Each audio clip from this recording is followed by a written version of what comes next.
The billionaire stood in silence, staring at the cold gray tombstone of his only son.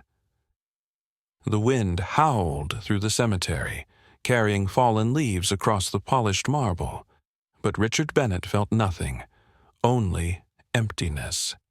Grief had drained him, leaving behind a hollow shell of the man he once was. But then he saw something unusual.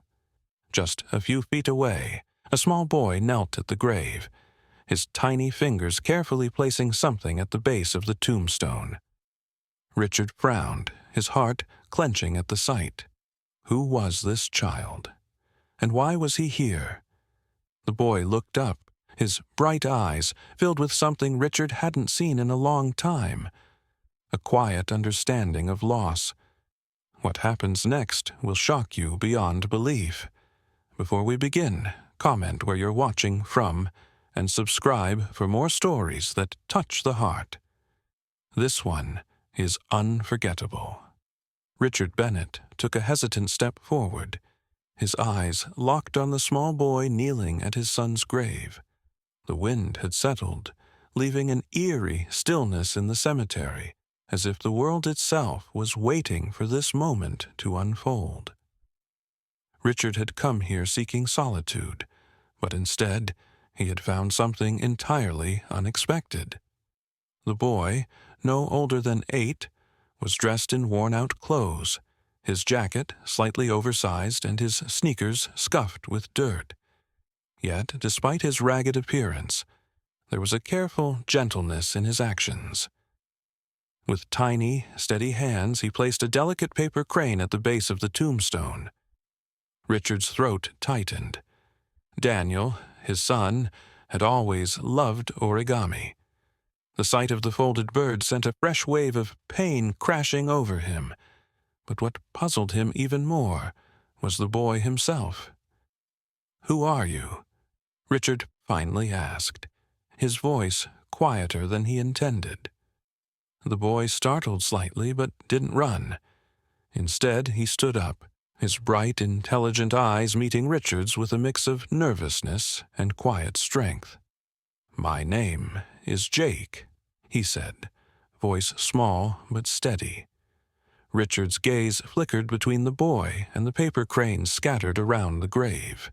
Some looked older, their edges curling from exposure to the elements. This wasn't the first time Jake had been here. "What are you doing at my son's grave?" Richard asked, a sharp edge creeping into his tone. Jake hesitated, his fingers twitching at his sides. I come here a lot," he admitted. "To see Daniel." Richard's breath caught in his throat.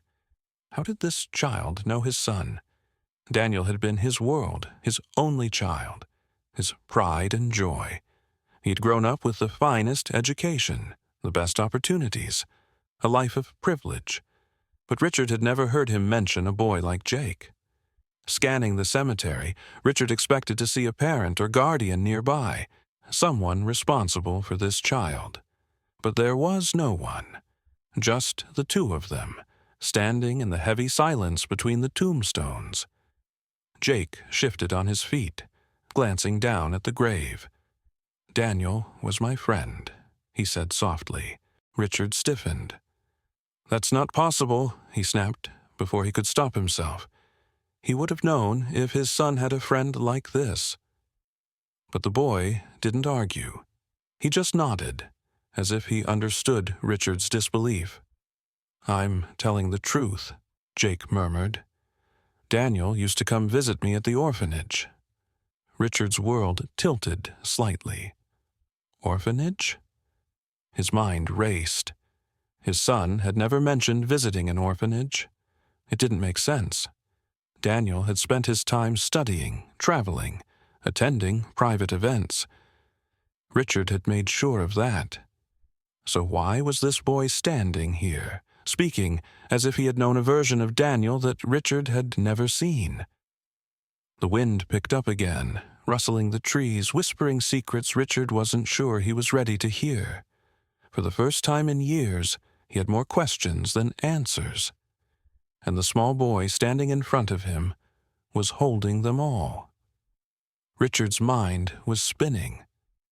Orphanage. His son had never mentioned anything about an orphanage, let alone a friend like Jake.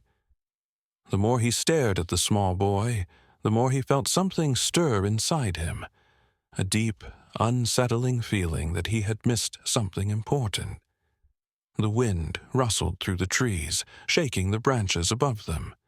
The quiet between them was almost unbearable, thick with unspoken truths.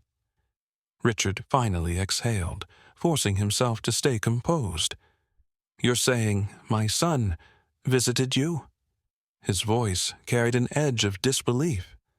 Jake nodded, his gaze dropping to the ground.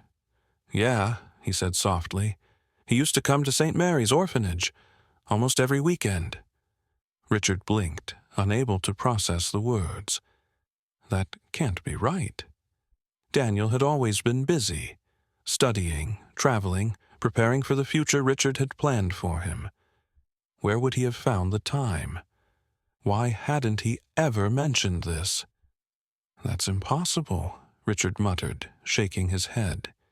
"Daniel never told me anything about this." Jake's small hands clenched into fists at his sides. "Just because he didn't tell you doesn't mean it didn't happen." The words struck Richard harder than he expected.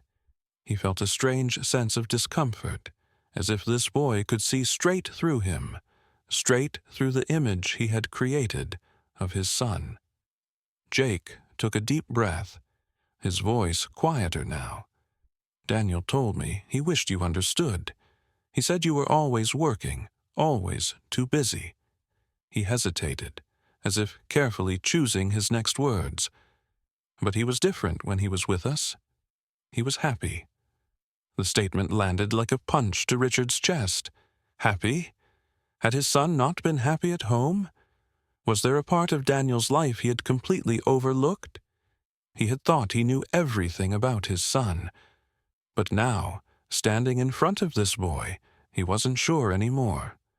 His fingers curled into his palms as he struggled to make sense of it all. "How did you even meet?" Jake's expression softened. He came to the orphanage to help with a school project. But after it ended, he kept coming back. He'd bring books, toys. Sometimes he just came to talk. He played soccer with us. He listened to us." He paused, as if weighing his next words. "He wasn't like other people." The wind howled through the cemetery, but Richard barely felt it. His thoughts were somewhere else, tangled in the realization that his son had kept this entire part of his life hidden. Why? He glanced down at the paper cranes scattered around the grave. "And these?" he asked, his voice quieter now. Jake gave a small, sad smile. "Daniel taught me how to make them. He said they remind people that no matter how broken they feel, they can still be made into something beautiful." Richard's breath hitched. That sounded exactly like something Daniel would say. A heavy silence stretched between them. The weight of everything Richard didn't know about his own son settled on his shoulders. For the first time he felt small, as if he had built his life around a truth that wasn't real. Then, finally, he looked at Jake, really looked at him. The small frame, the oversized jacket, the way his sneakers were falling apart. The way he stood firm even when faced with disbelief. This boy had known Daniel better than his own father had. Richard cleared his throat, pushing back the emotions clawing their way to the surface. "Where are your parents?" he asked. Jake hesitated, then looked away. "I don't have any," he admitted.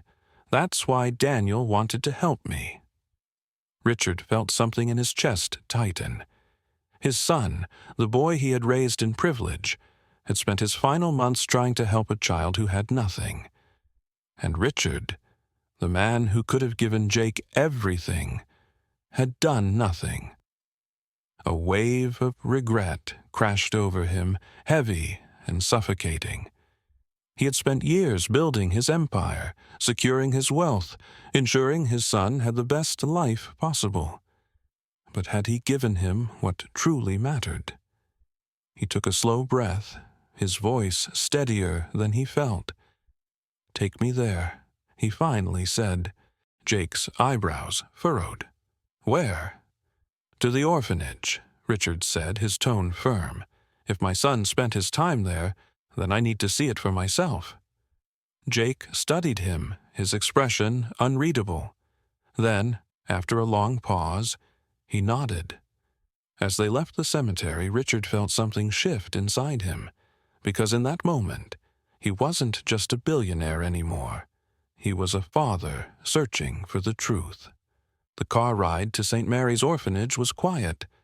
Richard sat in the back of his sleek, black luxury sedan, staring out the window as the scenery changed.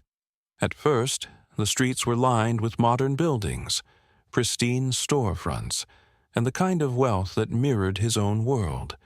But as they got closer to their destination, the streets grew narrower, the buildings older, their paint chipping, their walls covered in faded graffiti.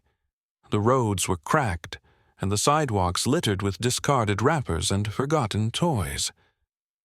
Richard stole a glance at Jake, expecting the boy to be impressed by the luxury of his car, the smoothness of the ride, the quiet hum of the engine. But the child barely seemed to notice. He simply stared out the window, lost in thought, his fingers gripping his jacket. Richard had spent his life surrounded by people desperate to impress him. But this boy didn't seem to care who he was at all. When the car finally pulled up in front of the orphanage, Richard hesitated. The building was smaller than he expected, a worn-down structure of faded red bricks and rusted gates. The sign above the door read, "St. Mary's Orphanage, Hope for Every Child." Richard had seen plenty of charity organizations in his time, had donated to many, but he had never actually stepped foot inside a place like this. Before the driver could even turn off the engine, Jake had already pushed open the car door and stepped out. Richard followed, his polished shoes crunching against the gravel path. The air smelled of damp wood and something stale, like old books that hadn't been touched in years. Inside, the walls were lined with faded posters of inspirational quotes, some peeling at the edges. The floorboards creaked beneath Richard's weight as he stepped in, taking in the sight of children peeking curiously from behind doorways. Their faces were a mix of curiosity and caution, as if they weren't sure whether he was someone to be trusted. A woman in her late 50s appeared from one of the side rooms. Her graying hair was pulled into a loose bun, and her face, though tired, held a certain warmth. The moment she saw Jake, her expression softened. "Jake, you're back early," she said, kneeling to his level. "Everything okay?" Jake nodded, but gestured toward Richard. "This is Daniel's dad," he said quietly. The woman's smile faltered. Her gaze lifted to Richard, studying him carefully, as if she were trying to connect the man before her with the son she had known. "Mr. Bennett?" she asked. Richard straightened slightly, caught off guard. "You know who I am?" She nodded. "Of course. Daniel talked about you all the time." The words sent a sharp pang through Richard's chest. Daniel talked about him, but never to him? She gestured toward a small, cluttered office down the hall.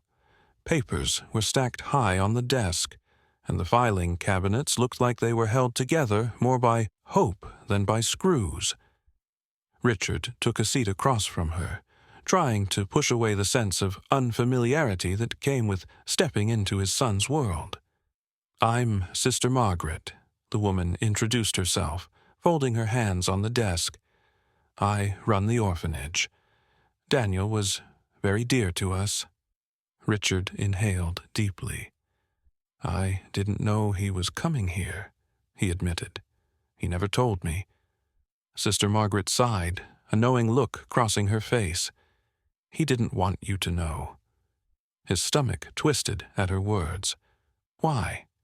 Instead of answering, she reached into the drawer and pulled out a small, battered notebook. The cover was worn, the pages slightly crumpled. She slid it across the desk toward him. Richard hesitated before picking it up. The moment he flipped through the pages, his breath hitched. It was Daniel's handwriting. Inside were lists, plans Daniel had made for the orphanage, notes about each child, ideas for fundraising, sketches of ways to improve their living conditions. Richard's eyes darted across the pages, his hands tightening around the worn edges. Then, on one of the last pages, he saw a sentence that made his vision blur. "I wish my dad could see what really matters." His throat tightened. The notebook suddenly felt heavier in his hands. His son had been doing all of this, caring, helping, giving back, while Richard had been too consumed with his business deals to notice. Sister Margaret's voice was gentle. "Daniel didn't resent you, Mr. Bennet. He just wanted you to understand why this place was important to him." Richard closed the notebook, placing it carefully on the desk, as if holding it too tightly would break something fragile. How had he been so blind? Then Jake's voice cut through the silence. "There's more." Richard looked up, seeing the boy fidgeting with the hem of his jacket. "What do you mean?" Richard asked, his voice quieter now. Jake hesitated, then reached into his pocket and pulled out a folded document. He placed it on the desk and nudged it toward Richard. Richard picked it up and unfolded it carefully. The moment he read the words, his heart stopped. It was adoption papers. Daniel had been in the process of adopting Jake. The walls of the office seemed to close in on him. His breath grew uneven, his chest tightening. His son, his only son, had been planning to adopt this child, to give him a home. He looked up at Jake, who stood there, his eyes filled with something vulnerable, something fragile. "Daniel wanted me to have a family," Jake whispered. He said, "We could be brothers." Richard clenched his jaw, his fingers pressing into the paper. His son had made a decision, one that he had never even considered. For years, he had believed that money was the most important thing he could leave behind for Daniel. But Daniel had been trying to leave behind something else, something far more valuable. His voice was hoarse when he finally spoke. "The adoption. It was never finalized?" Sister Margaret shook her head. Number Daniel passed before it could go through. The weight of it all was suffocating. His son had wanted a brother. He had wanted to give Jake a family. And now he was gone. But Jake wasn't. Jake was still here. Richard looked down at the adoption papers, then back at the small boy standing in front of him. The choice before him was painfully clear. For so many years he had built his empire, growing his wealth, ensuring his legacy. Maybe it was time to build something real. And in that moment, a decision formed in his heart, one that would change both their lives forever. Richard sat frozen in Sister Margaret's office, the adoption papers trembling slightly in his grip. His breath was uneven, his mind racing. Daniel had been trying to adopt Jake. His son, his only child, had planned to bring this boy into their family, and Richard had never even known. Jake shifted on his feet, his small hands clenching the hem of his jacket. His voice was barely above a whisper. "Daniel said I wouldn't be alone anymore, that I'd finally have a family." Richard's throat tightened. He could barely breathe. How had he not known? His son had been going through the process of adopting a child, had been preparing to take responsibility for another life, and yet Richard had been completely blind to it. He had spent years thinking he had given Daniel everything, the best schools, the best tutors, the best opportunities. But now, staring at the boy his son had left behind, he realized that he had given Daniel everything except his time. Sister Margaret's voice was gentle. Daniel was determined. He told me he had already spoken with a lawyer, that he was going to surprise you with the news once everything was finalized. She exhaled, shaking her head. Then the accident happened. Richard flinched. The accident. The day his world had collapsed. He had lost his son in a terrible car crash, his brightest light, his future. And now, sitting here, he realized that Daniel had left behind something much greater than just memories. He had left behind a purpose. He looked at Jake again, truly seeing him this time. The boy wasn't just an orphan Daniel had wanted to help. He was someone Daniel had chosen, someone he had wanted to bring home, someone he had wanted to call family. Jake's voice trembled slightly. "I waited for him to come back," he admitted. After he was gone, I still thought maybe he had told you about me, that maybe you'd come." His eyes dropped to the floor, his shoulders curling inward. "But you never did." Richard felt something inside him break. His son had promised Jake a family, and when Daniel had died, that promise had died with him. And Richard, too consumed by his own grief, too lost in his own world, had failed to see it. He let out a slow, shaky breath, his hands tightening around the adoption papers. "I didn't know," he said quietly. "I didn't know about you." Jake nodded, as if he had expected that answer. "I figured." The words hit like a punch to the gut. This boy, this child who had lost everything, had simply accepted the idea that he didn't matter enough for someone to come looking for him. Richard turned toward Sister Margaret. "Is it too late?" he asked, his voice rough. She studied him for a moment as if trying to read his heart. Then slowly, she shook her head. "No, Mr. Bennett, it's not too late." A deep breath filled Richard's lungs, and for the first time in a long time, he felt like he could actually breathe. The answer had been in front of him all along. His son had seen what really mattered before Richard ever had. Daniel had wanted to adopt Jake. He had wanted to give him a family, to bring him home. And now, Richard had the chance to finish what his son had started. He turned back to Jake, his voice steady, despite the emotions clawing at his throat. "Come with me," he said.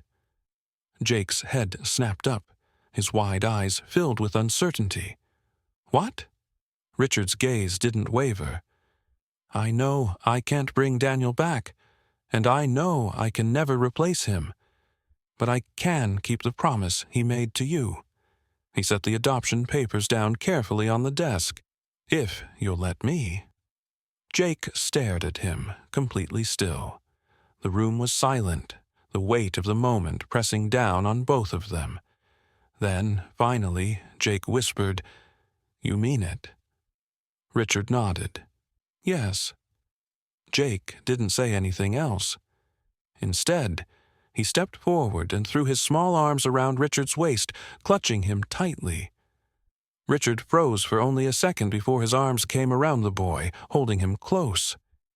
For the first time since losing his son, he felt whole again. And for the first time in his life, Jake wasn't alone. Richard felt Jake's small arms around him, holding on tightly as if afraid this moment might vanish like a dream. For years, Richard had surrounded himself with luxury, business deals, and numbers that always added up. But this moment, holding on to a child who had lost everything, was the most real thing he had ever felt. As Jake finally stepped back, he wiped his eyes quickly, embarrassed by the show of emotion. Richard let him take his time, not saying anything, just watching him.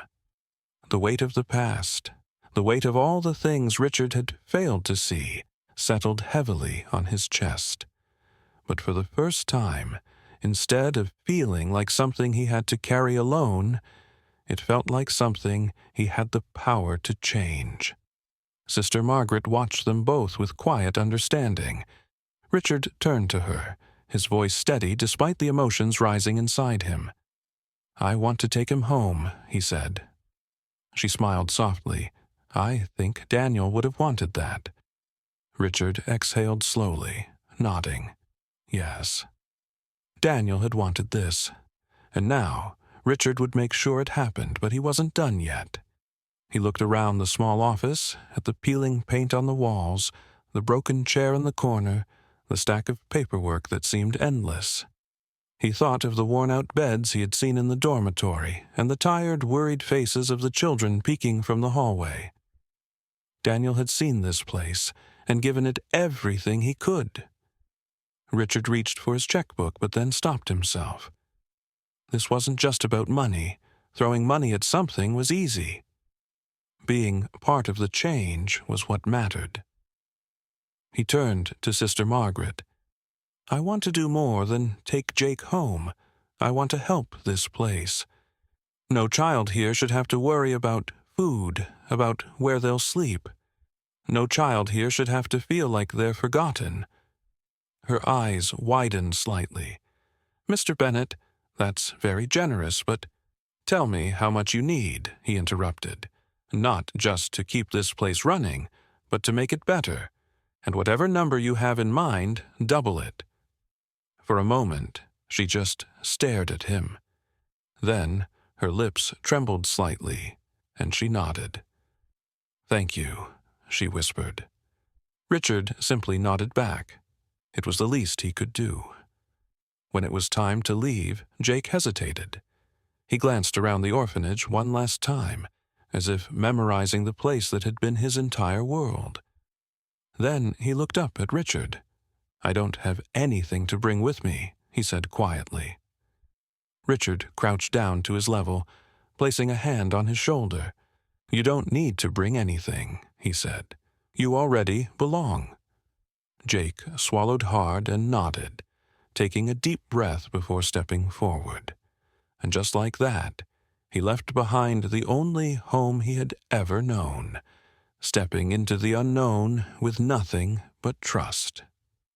The car ride back was different this time. Jake no longer stared silently out the window. Instead, he glanced at Richard occasionally, as if studying him, trying to understand the man who was now changing his life. Richard noticed, but said nothing, giving him space to process it all. When they pulled up to the estate, Jake's eyes widened slightly. The massive iron gates swung open, revealing a long driveway leading to a sprawling mansion.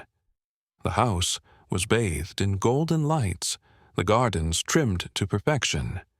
It looked more like a palace than a home. Jake shifted uncomfortably. "This is where you live?" he asked hesitantly. Richard nodded. "It's where we live now." As they stepped inside, the vast entryway, with its marble floors and high ceilings, seemed overwhelming. Jake hesitated, his small hands clenched into fists at his sides. The house was beautiful, but it didn't feel real to him.